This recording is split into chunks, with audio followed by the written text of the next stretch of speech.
Welcome to the Propwash podcast, Stephan Neilsen. Thank you. AKA Danska. So we go back a little way now. Obviously, I've watched you for years on Perch Pro and all of those things, and obviously followed you when you had the shop and that. And probably 18 months ago, I came to the shop. I think I'd been in to see Mojo Boats. Yeah. Ordered a new boat, and I came up to see you, and we just sat there having a coffee and bits. And I think Alex phoned me and said, you need to get a hotel up there, and I'll drive up in the morning. And you were kind enough to just say, no, you come and stay at my house. Yep, that was it. Yeah, so it's crazy, and I think I spent a couple of pounds in the shop. A few. That video, I've got that on my Instagram, and that's got crazy amount of views of you just ringing the stuff through the till. But baits everywhere. Yeah. So how did you start fishing, and what was your first fish that you ever caught? So you're from Denmark, from originally, Denmark. But did you start fishing from an early age in Denmark? Yeah, my grandfather on my mother's side was a woody, like we call it. He loves the woods. Okay. He didn't like people a lot. So if there were many people, he was gone. He was the guy who lives in the wood. He was out in the wood. And my father was a sailor. He was sailing the seven oceans when I was young. So we spent a lot of time at my grandmother and grandfather's house because my mother worked a lot. So every weekend we were out there. So he took me out when I was like 4, 5, 6 years old, out in the woods, learned to pick up berries and learn everything about it. And there was all those small creeks. So my first start with him was trout, just drift with small hooks and worms or something in these creeks and catching small trout. That was the first when I was, 4, 5, 6 years old. And did he live like out in the woods? They have an apartment in a little city, and then they have like a little cabin where he grow tons of vegetables. My grandmother, the only thing she working with was the garden, and where everything he grew, they sold. Okay. That was back in the old days. You could do that because he had strawberries and barrenberries and potatoes, everything. He has a huge field with all kinds. And he was famous about it. It was extremely good. So he picked everything and he sold everything. So but when the people came, he was not around. Okay. He had a little cabin down in the corner where me and him could go down there, only the two of us. When people come to pick up stuff, he wouldn't be there. But he loved the rivers and the woods and the creeks. So he was the first guy who took me fishing, and it was small trouts were the first one that I ever caught. And was that brown trout, presumably? Yeah, brown trouts. Yeah, little brown trout. Yeah, little brown trout, like small ones in the creeks. And from that moment, you became obsessed with the fishing. Yeah, or was it a slow burn? No, it was. It was, and the other guy went hunting, but that was not for me. For me, it was always been the fishing. So I started fishing then, and when I was 7 years old, we moved from the big city out in the countryside. Okay. In Denmark, where I lived, and in that countryside there was a famous river called Allingåen, where big perch and pike and sea trouts coming up from the ocean up the rivers into the smaller. So there, and we only have like 10 kilometers to the ocean. Right. So we took our bikes and down to the ocean and fished in the ocean for flat fish and stuff. Yeah, like plaice and flounder. Yeah, flounder, small, all kind of. Since I was a kid, so we were addicted. Okay, and so how old were you when you moved from Denmark to Sweden? It was 93, so I'll be like 27, 28, 27, I think. So your fishing had obviously progressed a lot in Denmark. Yeah, I fished everywhere. I was when I was younger, I played handball.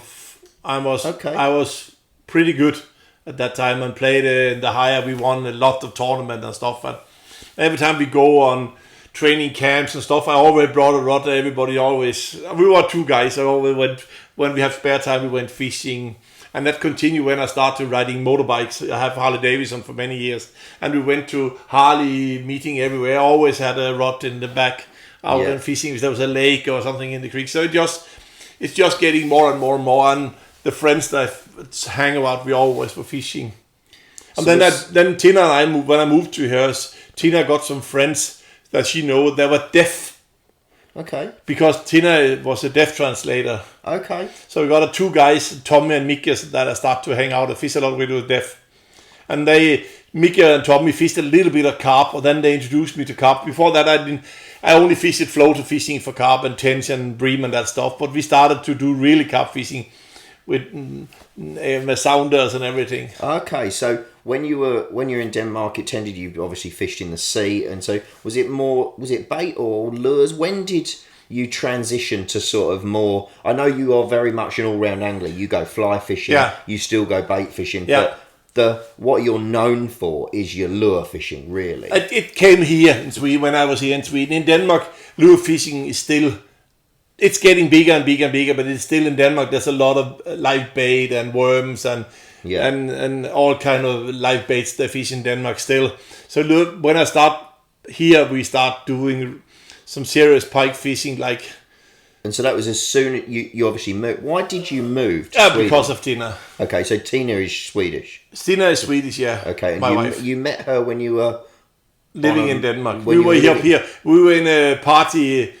We had a club in Denmark, and we had a brother club up here in Sweden. We go everywhere. Okay. And there was a party at Lucia party, and I met her the first time in 90, and we were hanging out. We had fun. We play pool and we danced and everything, and then we met every year. 91, 92, have just fun. It was just we were buddies. Like there was nothing else. Then 93. We became more than buddies. Like we did play more than pool that year. And then I was working at OBB in Scandia in Denmark. We were building trains. Okay. And then there was like 1,400 guys working at the factory. And in 6 months, the factory went from 1,400 guys to 600 guys. There was just 300 out, 200 out, 300 out. I survived the two first cuts. But in the third cut, when they do 300, I went out, and Tina said, "Why don't you come here? Let's try." Whatever. We were 27. I listened. Okay, we give it a try. It doesn't work. I can always move back. So I took all my stuff and moved up here in October 93. My buddy drive the van with all the stuff, and I drive the Harley behind him up in front of him. And that was it. Wow. And then Lena, our daughter, is born the 4th of January 95, so it took like... So when you came here, what did you start doing for work when you first moved here? I started doing... I started in a factory doing plastic stuff to put under the table, those small ones you put under the chairs. It doesn't scratch the floor. Yeah, coasters. Something like that. We made some for first... half a year or a year, something like that. And then I was in a bad accident with one guy drove me down with the motorcycle, and I broke my neck. Okay. Yeah. And then I was like 28% invalid. I don't know what you call it. Invalidated. What do you call it? Mobility. Yeah, 28%. So they told me you need to find something else you cannot do, because we were lifting heavy forms when we do the other one. And my wife said, "But you always love fishing. Why don't you look for that?" And I looked, and I was wearing one of those for 28 weeks. Neck brace, yeah. And then one day there was an advertising tackle shop for sale, sporting. So I went down there and talked with an old guy who wanted to retire. So I have a talk with him, and then I hang out there for about 2 or 3 months when he was emptying up the shop, and I'm ending up buying it from him. And that was it. That started it. Wow. So that was a crazy ride. Because so what you're really sort of known for is like all these crazy baits, basically. Custom. Yeah. It's just custom baits, isn't it? In essence. It came a couple of years later. I met Robert and these guys. Robert, who's in together with Mojo Boats today. Yeah. And he was taking baits to Sweden, attitude baits. And then I was with them. I was over in US we went to the shows and stuff, and I started having in the shop. And they didn't have time for it. And then they offered me, you can buy it and you can do it. And then I bought attitude baits. from them, and that was kind of the start for it. And then from it just grow. And today it's most of my selling today is of course I have all standard colors, but most of it is custom baits today. Yeah, because it's like, so that's where these were a lot of the musky baits Yeah. that they were producing, but you were using them here For in pike. the big lakes in Sweden, where it's a lot different than, I think, certainly than the UK fishing that I do, but the European fishing as well. In Sweden, you can just chuck massive baits because that is what the pike feed on. Genuinely, they feed on, what is it, burbot and things like that. Then the bigger white fish. Yeah, so the baits that you throw over here, they're cool, and they don't sort of tend to be as... People don't throw those big baits really in Europe, do they? From what you've seen, it is here in Sweden. Yeah, Sweden is the main country for the really big baits. You can just throw some massive stuff, but I think also I heard some guys were fishing. I think it was one of the old Fox Rage guys. He was fishing out in, I think in Italy, and they're throwing some really big baits. Yeah. But they're needing like GT popping rods to cast these baits. Yeah. So I think they're sort of like similar to a Mirror's Mouse. They're really big, lot of presence in the water. Yeah. So they're starting to throw them in Italy and that. But They do some down in Switzerland and in northern France. Lac Le Mans and these big lakes. They're getting, because they're really big clear water lakes. So they're starting. I know Lac Le Mans. There's a couple of guys who are guiding down there. Same the big. There's a big German lake south of München, Bayern. There's a really big water there when they're doing big baits as well. Okay.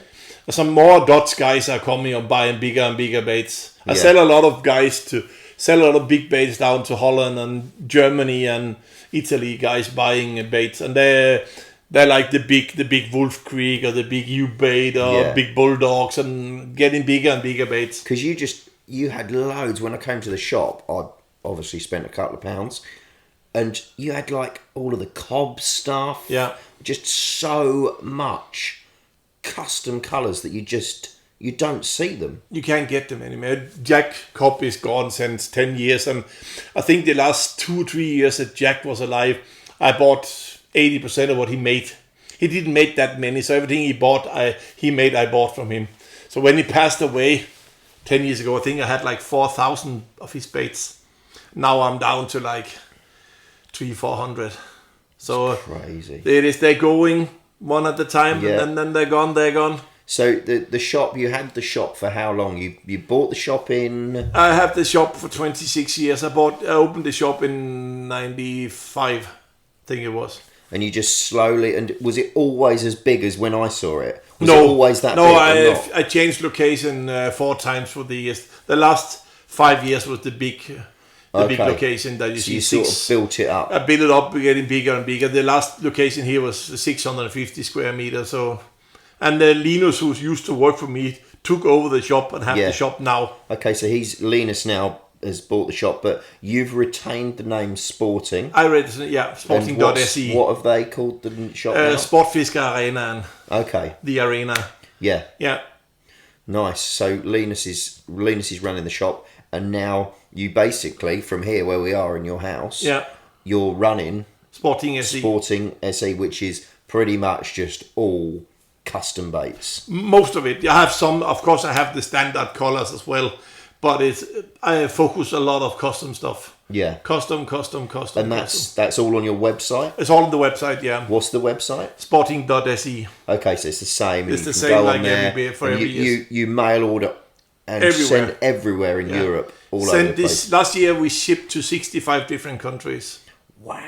Yeah. That's big. Yeah.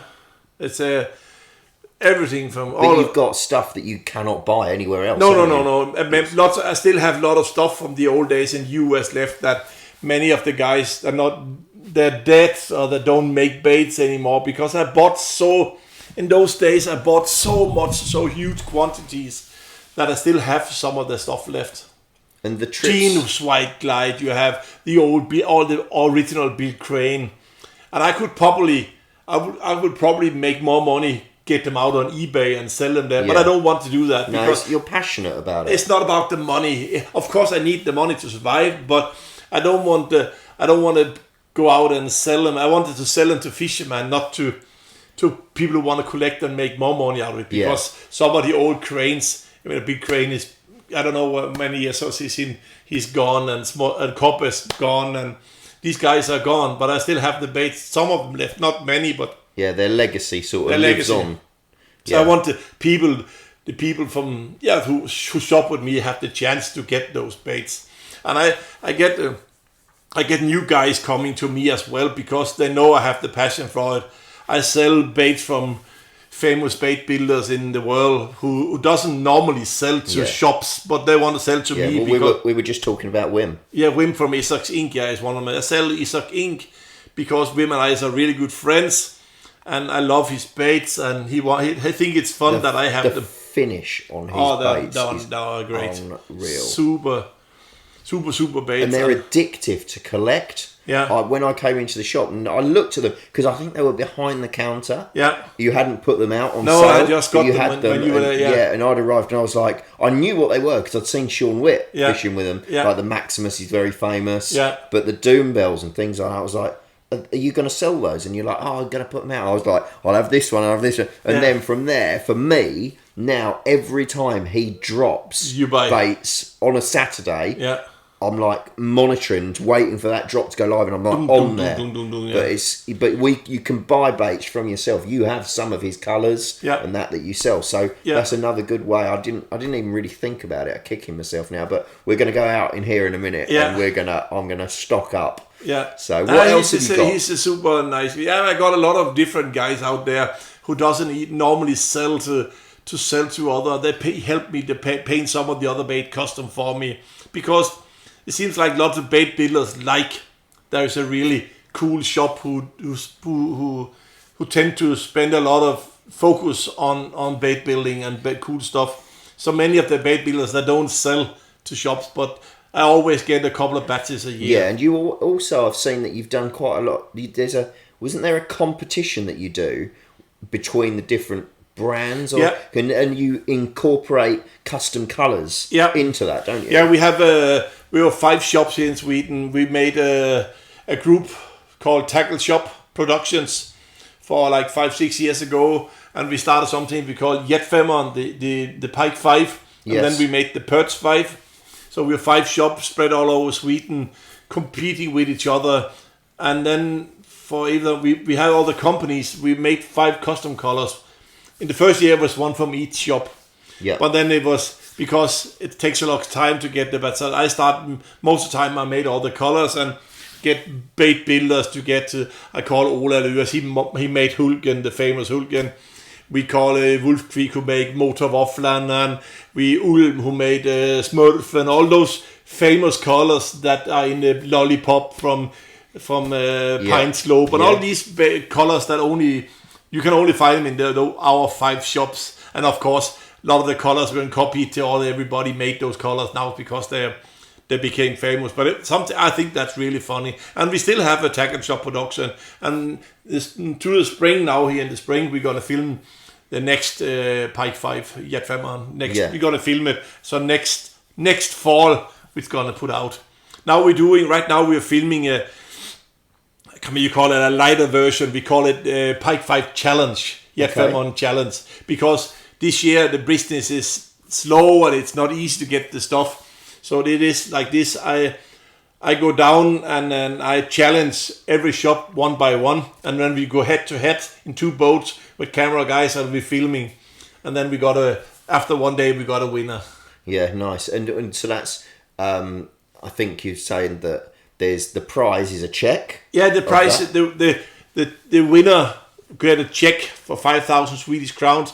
That the big winner had to. You decide. We donate the check for 5,000 to something for charity. Yeah. And the prize is the one who wins got to decide. Yeah, they choose their favourite charity. Yeah. That they can then give the 5,000. You can have it for cancer. You can have it for help for beat up woman. You can have it for people who struggle in life. You can have it whatever you want. Yeah, it's your choice. It's our choice. Give that money to whoever wins. Yeah, they get that's their prize, to just give it to their favourite charity. It's about the honor. I always been like that. Even since the early days when I'm riding bike, we had poker run where we made a lot of money and donated to children's cancer. I always bit into it. My daughter got cancer when she was like 17. Okay. And she survived and feeling she's well. She's 28 today. So for me, it's always been natural. It's always been there. We lost a couple of good friends in cancer. So I've always been into charity, doing a lot. We have new ideas. We're gonna film with. We're gonna do something challenge with famous. It's and then nice. I want to put it back. I want to giving back. Giving back. I think it's very important for the industry to look good as well, to have it nice and see with nice guys who think about not only about ourselves but also. But there's a lot of negativity in the industry, and it's all industries. But there's always something bad or something. But there's always a lot of good as well. Yeah. But people don't tend to focus on the good, do they? No, they always look at the bad. Yeah, but that's the backside of the social media. Everything's spreading so fast. Yeah. So going back to when you said about going over to the States now, I know that you've done some cool stuff. So Lake of the Woods, because that's where you really got into your musky fishing, didn't you? That was a big passion for you. Musky fishing has been, I don't think I've been over there 35, 40 times. I fished most of the famous lakes over there. So Lake of the Woods. Lake Sinclair, all the big lakes, Mille Lacs. Yeah. All the famous lakes, big up in Detroit and Canada. I've shoe log out up in the Indian reservation, up in way up north.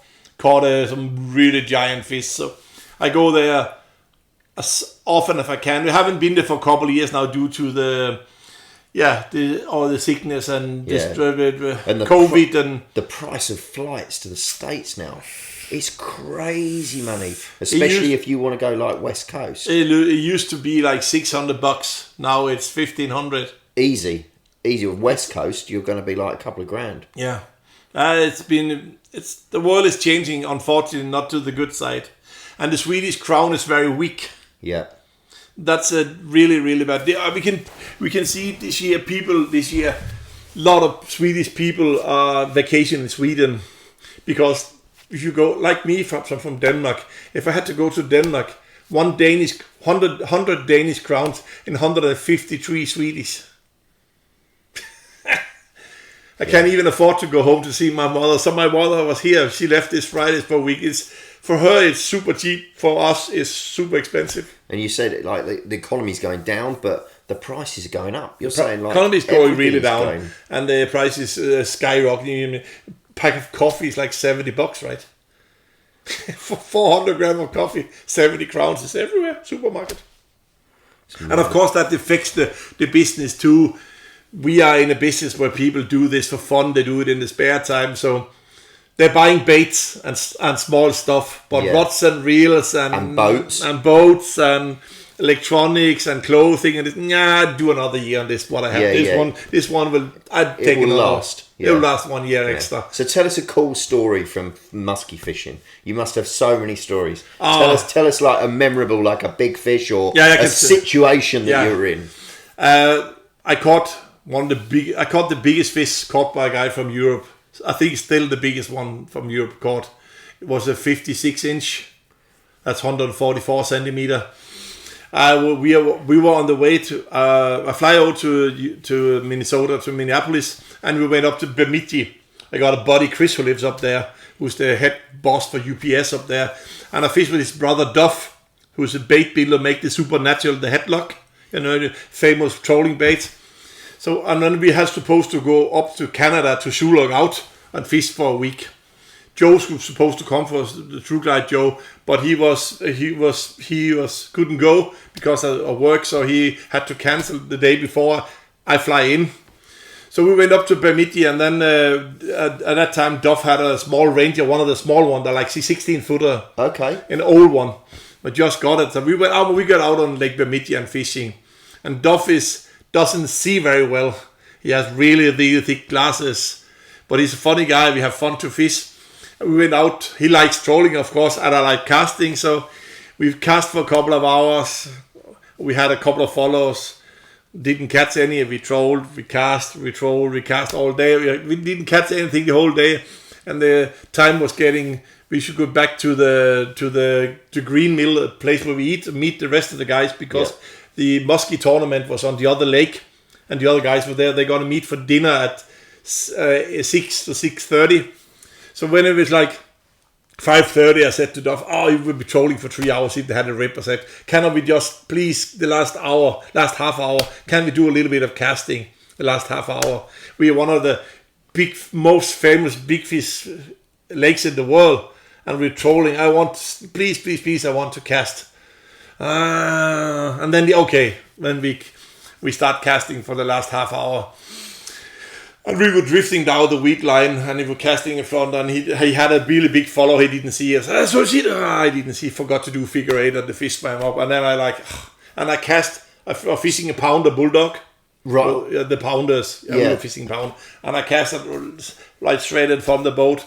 Hit them. Then I cranked 1-2 times. I feel like a hole disappeared. And I reel in and set the hooks. And Duff didn't see anything. He was standing next to me. So saying, I was fighting the fish and he didn't see anything. And then I got the fish just under the boat.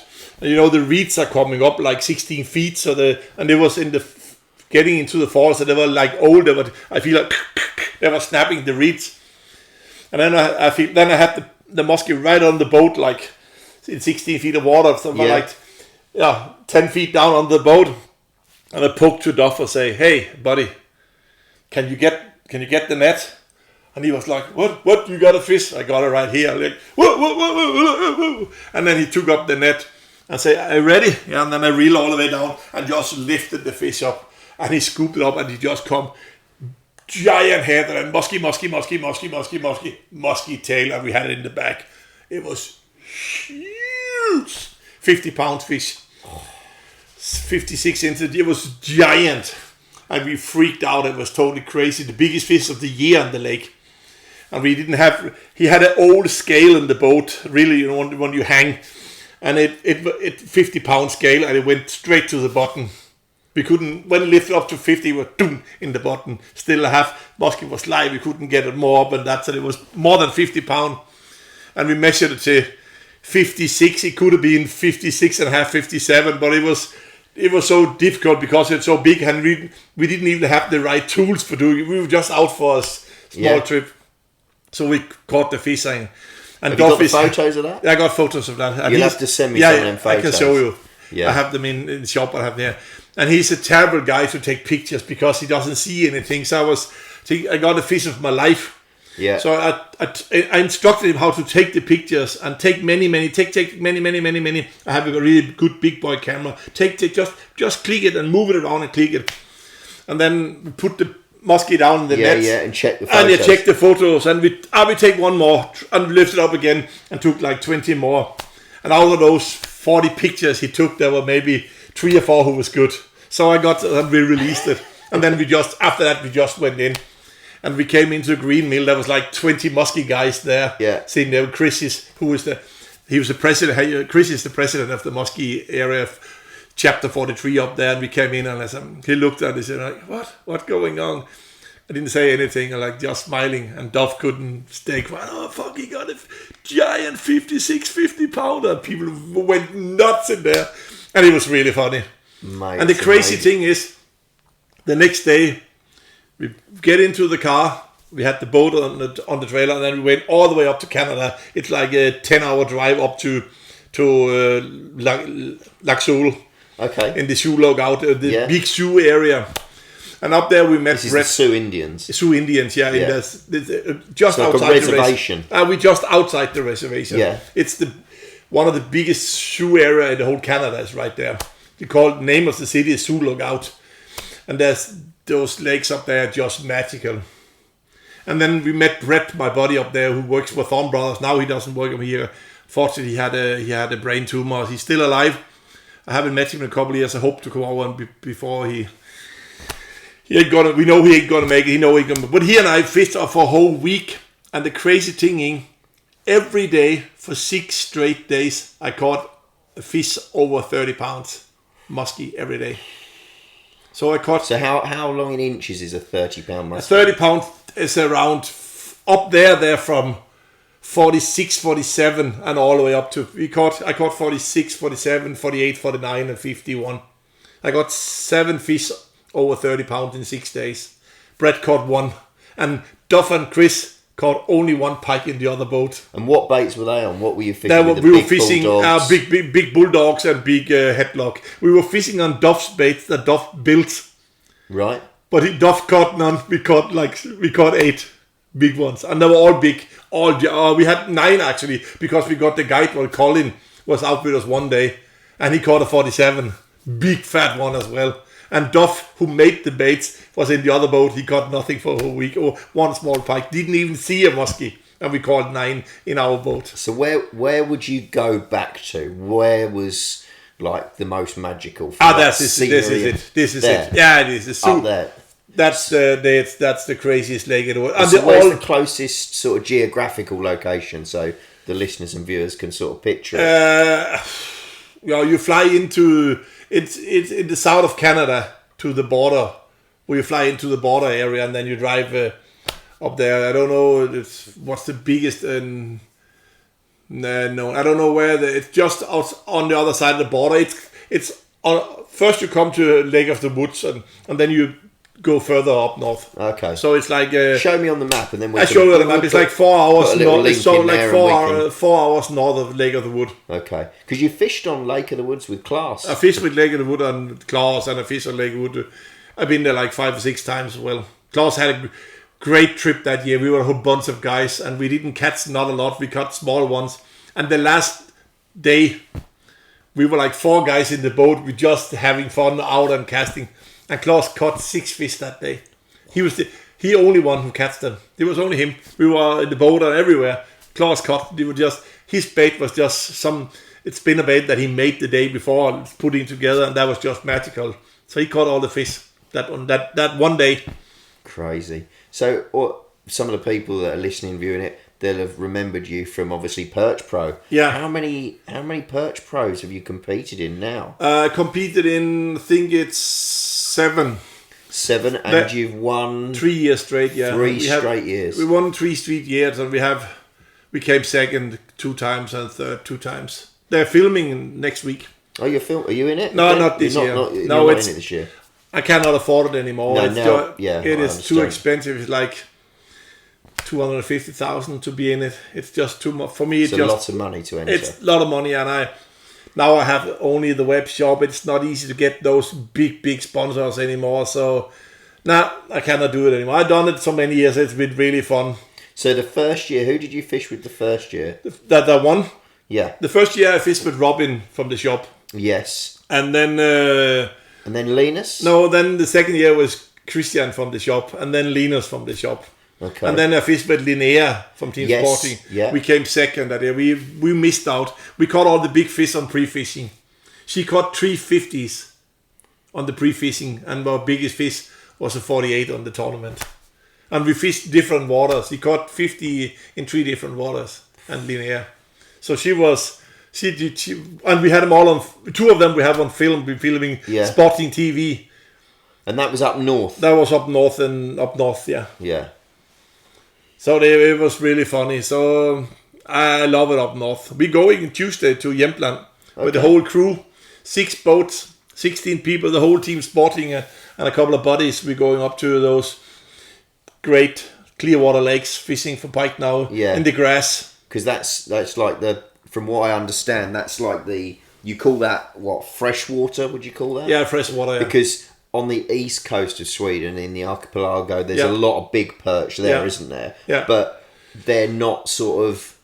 They're not freshwater. They're mixed water. Yeah. So they doesn't. I think it's a little bit like in the UK. If you catch a fish from a river, it's a lot more of an achievement than catching it from a lake. Yeah. But here, I think from what Albin was explaining to me, he's really hunting those big freshwater perch as opposed to those east coast fish. East coast is you can never see fishing is easy. No. But it's the easiest way to catch a big perch is going on the east coast. Yeah. If you spend a couple of days there and you have some kind of ride, you can catch some big ones every time. But to catch a really big one in the lakes takes years and years and years. I never caught a 2 kilos in the lakes here. Not yet. No. And that's the same what Albin and Robin, these guys are hunting. Yeah. It's so difficult. I got 195 and 190 up north. Right. Summer fish. Yeah. So I've been close, but no cigar. Yeah. So that because the guy that won Perch Pro the year that I fished it, they were fishing up north. Were they not? They were fishing my lakes. That was a 53 centimetre, wasn't it? 52. Was it 52? Peter. Yeah. By the Bleak. Yeah. They're fishing my lakes, the same lakes that I fished. Yeah. They're in the same area now. It's not my lakes, but the lakes I used to fish. The first years we were up there, we were all alone. Last year there was 4 teams up there. It was CWC, no 5. It was CWC. It was Ecolotus, Shimano, By the Bleak, and Sporting. Five guys in the same area. Yeah, because sometimes Dustin and Toby used to fish up there. They went to our lakes as well. Yeah. The year we were fish building here, they were pre-fishing our lake, the lake we fishing, but they didn't find the fish. Are they big, those lakes? They're big lakes, big clear water lakes. Fishing. And what are you looking for to find the fish? What was key? Bait fish. Bait fish. Bait fish is the key. So they're not associating to structure. No, they're looking for bait fish. Bait fish. And then you find the perch quite close to the bait fish. Is, when you're fishing those deep clear water lakes, it's all about the bait fish. And how big are these bait fish shoals? Big. They can be giant. There's so many bait fish. I show you some picture. You won't believe it. As I have some. What size are the bait fish? It's like a small roach or some kind of. They're like 5 to 12 centimeter. Right. Okay. Bait fish. And small white fish, small roaches, all kind of. I have some pictures. You won't believe it. I'll show you later. Yeah. It's crazy amount of bait fish. No. This look like the whole lake is alive. The screen of the finder. They're from the bottom to 12 meter. It's all loaded. That's insane. Some crazy amount of bait fish. And when you find that, you hit. And you see you're just driving around looking on the side scan. Side scan is what I always. Side scan is my favorite. Yeah. If I only need one tool, I'll take side scan all the time. Side scan is. They can come with a live scope and their stuff. I want side scan is number one. Are you using active target live scope stuff? You're not really into that. You're not. I don't have it. No, I think it's a very difficult one because I think for tournament fishing, like I do, it's very important. You've got to learn it. If you don't learn it, you don't stand a chance. No, you can't. You don't have a chance. But when you're filming, making TV, filming using live scope, it's so boring. It is a bit. It's so boring. Nobody wants to see it. No. I heard many of the tournaments now, you cannot use it on the tournament. Well, they're doing it on a lot of the tournaments. Some of the stuff like YPC Boat, you have like a power hour. So you can use it for an hour, or you can, like one day you can use the sonar, but on the other days you can't, or not the sonar, you can use your sonar, but you can't use forward-facing sonar. No. That's quite good. I think that's good to just sort of mix it up. But you get it crazy. You saw the Finnish tournament now. Top 5 in Finland. They have 640 centimeter. The smallest fish they had, the 5 biggest fish they had, the smallest fish was 125, and the biggest 130. They have 5 fish over 125. The guys who won the tournament. Insane. They have 12 fish over 120 in one day. In one day. 12 fish over 120 centimeters. They have 6. I think they won with 640 centimeter. For how many fish? 5. 640 centimeters. I think it was like they have 130, 129, 127, 125, 125. I think they had something like that. So if you were catching a 1 meter 20 fish, you're chucking it back because it's not an upgrade. No. That's insane. And where was that? Up in the middle of Finland. Right. It's of course nobody knows where the lake is. Yeah.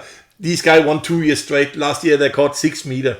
So of course they don't say anything. Of course, I think it's a crazy result. It's I think it's around 640. All the fish are over 625 or 125. So you can count 630 or whatever. They have 130, 139, 128, 129, 130, and 2 125. I think what they have. As it's so crazy. And is that just casting or is that casting live scoping? I don't know the technique, but it's day live scope fishing. Yeah, there's some. After 1 hour fishing in tournament in the morning, they had 4 fish over 120. Took them 1 hour to have 4 fish over 120, and then they upgraded the afternoon with a one. They are upgrading all the time. They caught the 130 with 1 hour left at the tournament. So 130, 129, 128. Can you imagine chucking 120s back in the water? Yeah. Because they're not big enough. That is insane fishing. Crazy. It's definitely bringing a different dynamic to the competition. It is. You can see the biggest change is the sander fishing. Yes. Because the sander is just too stupid. We should find a 10 kilo sander on the live scope. You're gonna catch it. If those fish are up in the water column, they're feeding. They're feeding. They catch them. Yeah.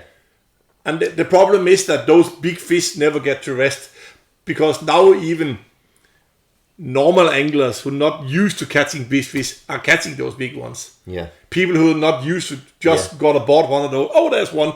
Whoosh, bam. And that never happened before. No. Now, do you have a personal best sander is, if you say mine is like 6.5 kilo, now people it's 9, 10, 11, 12, 13 kilo is people's personal best, right? It's crazy. It's definitely changing it. I don't know whether it's for the better or not. I don't know what to say about that. It is what it is. It's the technology.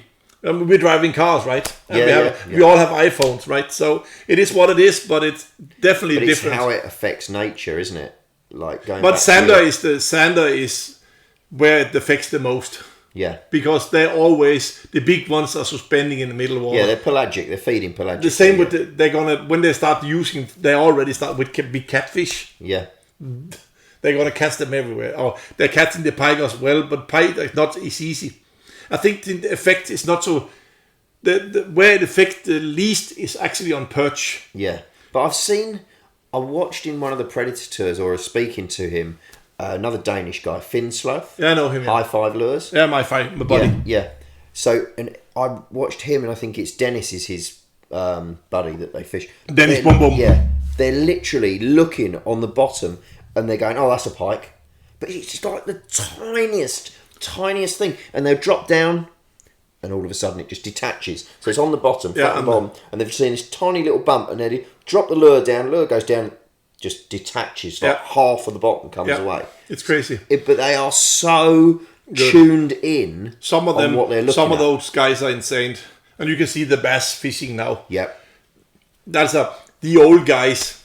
They cannot win anymore. No. The new younger generation, Jacob Wheeler, Palahniuk, Jordan Lee, and even those new young kids who are coming. The new guy who's the Cifuentes won 2 tournaments. Those young kids, they're just killing them. And the old guys are great fishermen, but they cannot win anymore. No, it's almost a little bit gone like to a computer game. Almost. You need to be if you want to win Bassmaster Classic, a Bassmaster tournament today. If you're not sharp on your electronics, you have no chance. No. Have you done a lot of bass fishing in the States when you're over there, or are you more interested in the muskie? I would love to do more bass fishing. I love bass fishing. I've done a little bit, only scratched the surface. I want to go fishing. I have 2 or 3 dream things that I want to do. I want to go to Mexico. Okay. I want to fish the famous water. Like Bacarac. Okay, yeah. In Mexico. Probably they say it's the water with the most 10-pound bass in the world. Yes. I think I saw Palahniuk did a trip to there. I think he did, yeah. He did. But it's that water, if you see the picture from it, it's incredible looking. And then I love to go up back. I've been a couple of times up north, Lake Sinclair, Mille Lacs, all those, catching those in the fall, catching those fat meatballs, smallmouth bass. They fight like, and you fish them light, but they like spend more time out, like drop they go shot, crazy, airborne. Crazy. Yeah, they go crazy. Yeah, it's so fun. So you're going to go. You want to do the big one in Mexico. Yeah. Then you want to do smallmouth. And then the last on the 3 thing that I want to do. Go on. Texas. Okay, just for big bass. The big bass swim bait fishing, Lake Fork. Yeah. pre-fishing. Yeah. When pre-spawning, Yeah. big swim bait like they do. Yeah. Chris Saldine and Lee Livesey and these guys for fishing 8, 9, 10-inch swim bait for those. Chris Zaldane. These guys, that's what they do. I just want to do that. Fishing those giant swim baits. I've seen... And that's Lake Fork in Texas. But I've seen they do like a sort of bait bash thing over there. Yeah. Where they've got all of those... Joe was there. Custom baits. I want to go there. I want to go there. If we're doing that, I want to do that together. But that... You got to... Yes. The trip is not expensive. And then... We talked about we do like a week fishing when we rented one of the guys. Yeah. There are so many guides. There are like 100 guys fishing. Chris Zaldane said to me, if we go to Texas, he will hook us up. We can go. And Kim Eby from Bass Pro, she said, come to Texas. So we've got invites. Crazy. It's crazy. Ben is desperate to go. Livesey is guiding there when he's not doing tournament. So all the big guys are down there in Texas at Lake Fork. We've got to go there. Catching those big swim bait freeze.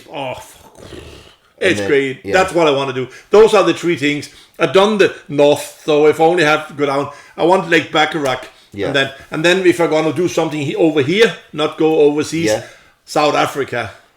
Golden Dorado? No, Bass. Oh, Bass. South Africa is getting... I was thinking South America. No. Golden Dorado is on my bucket list. Okay. I want to do Golden Dorado because you do quite a bit of fly as well. You fish for the sea trout. Oh, yeah. I do a lot of fly. Were you doing a trip? We go back to Denmark. Yeah. Because we have a...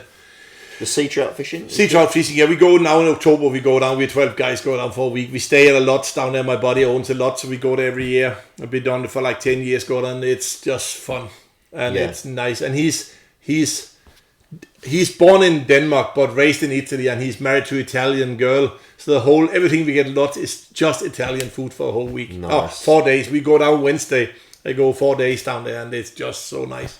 And then we go fly fishing every day. I caught 19 sea trout on the last trip.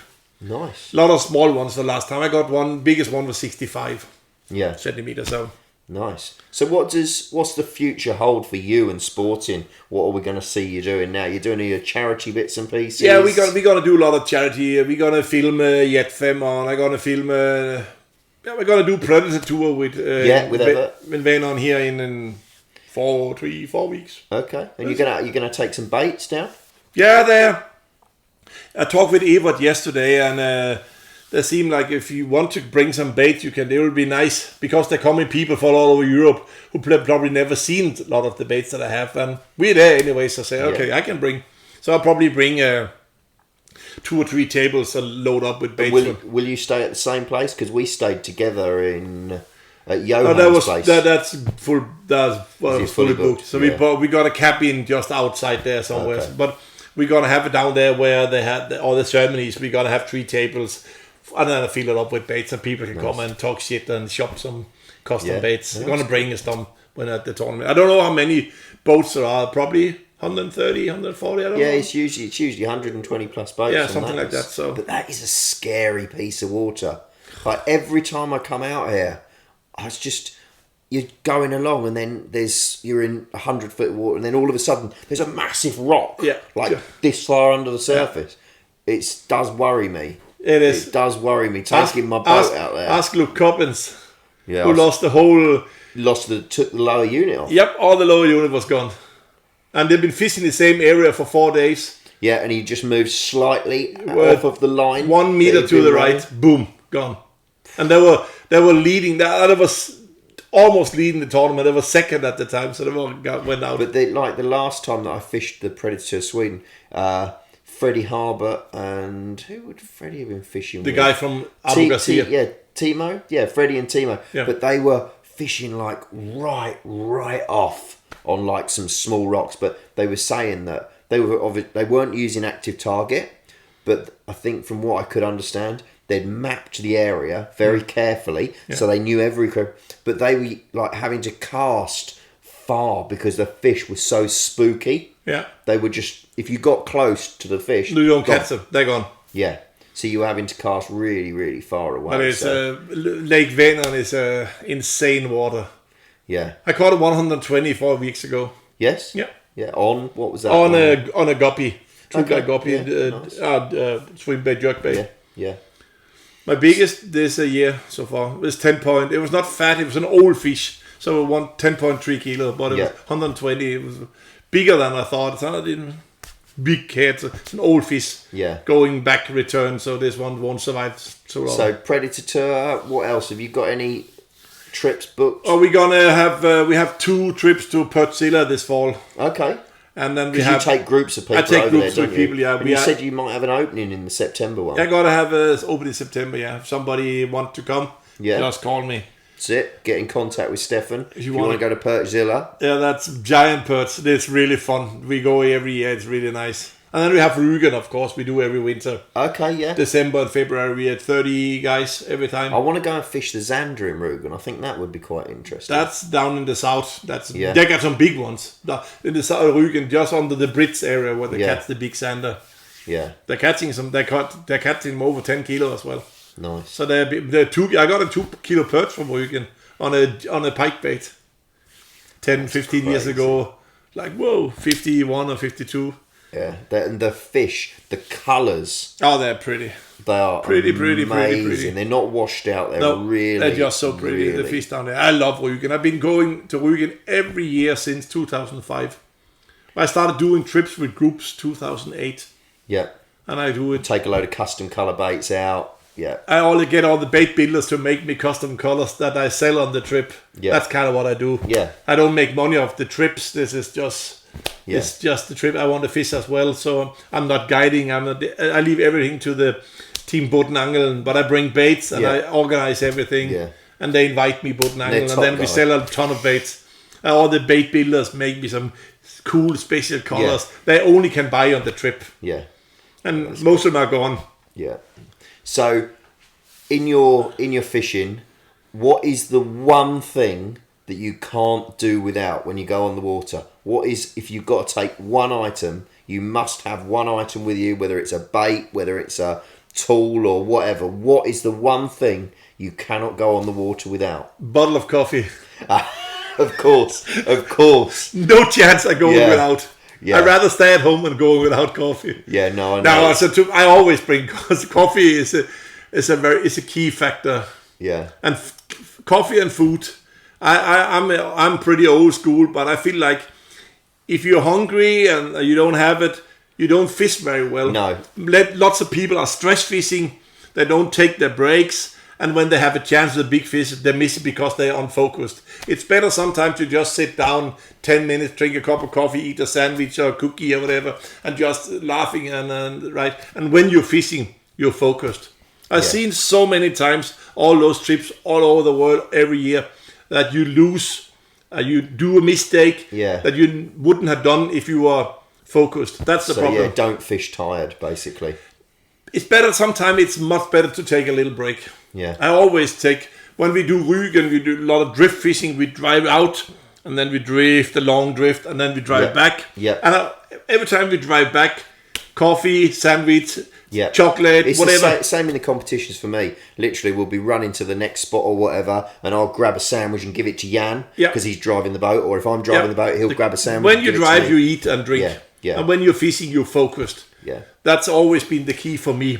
Yeah. Because I also lost when I forgot to eat. That's when you lose the fish. You lose the fish when you're not focused. Yeah. When you had your head, oh man, I missed it. You do figure eight the wrong way for muskie.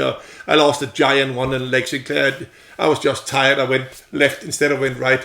The next one I went right. I got a 50 who was like 45 pounds, right? I got it, boom. I went the right. I was focused. He went the right. He just hammered it. I could have done the same with the other one, but I forgot to drink and eat, and I was like, oh, take a sandwich, and then 10 more casts, boom, there comes another one. I nailed it. 20 kilo fish. I showed the pictures. It's giant. So focus is very important. So people think that's tons of baits, but I think food and drinking is and keep you dry. Yeah.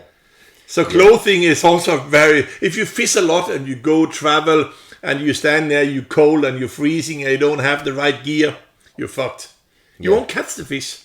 No. There's a small, because everybody, if you get a great boat, you got all the high electronics, you got the best bait, you got the good stuff. Everything is 100%, but you are 90. Yeah. So you are it's you who missed the fish. It's not the gear. The gear's tuned up to be 100. Yeah. But you're a little bit tired, unfocused, boom. And it's always, the big fish always come when you're not focused. Yeah. Every guide who's guiding can tell you that. If you ask Jan Bosman or Jean Witt and these guys, they will always say, oh, when you're not focused, then the big fish show up. Yeah. Crazy. Mate, it's been brilliant. We are going to go now into your shop. Yep. And I'm going to rummage and get some really cool baits. We would need the pictures of these muskie and that. We'll get those. Yeah, we can put those up. We can cut those in. Ben will put those on the edit. I can put in some of the pictures. I can say. But yeah, thank you, my friend. Thank you. Take care. Nice to see and you. Yeah, good luck in everything that's coming up. Yep. Thank you. And if you want to shop anything cool, go to spotting.se. We will put a link in the description below so you can click on that and go straight to Stephan's web shop. No worries. Nope. Thank you, my friend. Bye-bye.